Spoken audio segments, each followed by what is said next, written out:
I heard it and I felt it. So it was something like, whoa, something just happened in my head. The lights, it dimmed a little. Whoa. So I immediately walked out to where my wife was. I said, hey, something just happened. You have to take me to the emergency room. And so that was the morning I had my stroke. That's good.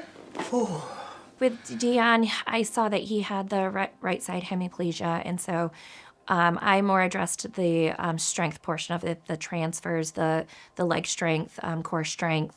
The current reality of how do you function with half of your body not working.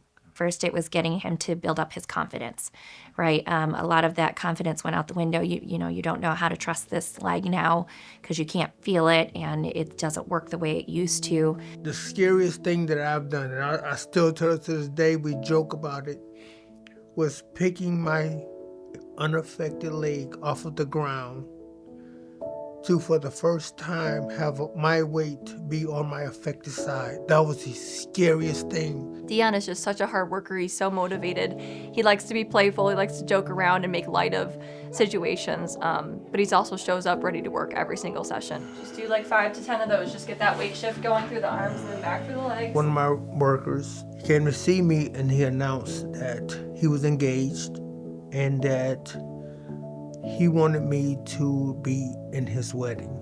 So Dion came to me and he asked me if I would write a letter so that we wouldn't have to walk in the wedding. And I said, why? And he goes, well, because, I don't want to mess up his wedding. And that was what he was worried about. And I said, you're not going to mess up his wedding. I didn't want to do it. I didn't want to be a hindrance in a wedding, but me being in a wheelchair. So from April all the way until the wedding, that's what I thought about. So every time I walked, every time I stood, was to try to get there. And so I walked every day and I stood every single day. I mean, everything worked out. So it literally went from my worst nightmare to, wow, I can do this. I'm just a huge advocate for not just clients not doing the things that they just need to do, but the things they want to do, like the things that make life worth living. He has a story that people need to hear, right? He's a realist, and he's very real about his situation and his lived experiences, but he's hopeful too. You're going to be scared. It is absolutely normal.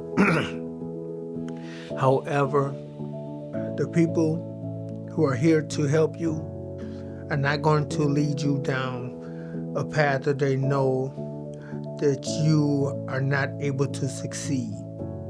Sometimes you get dealt a hand, you gotta fight through it the best you can. I can never give up on myself. I have too much to do.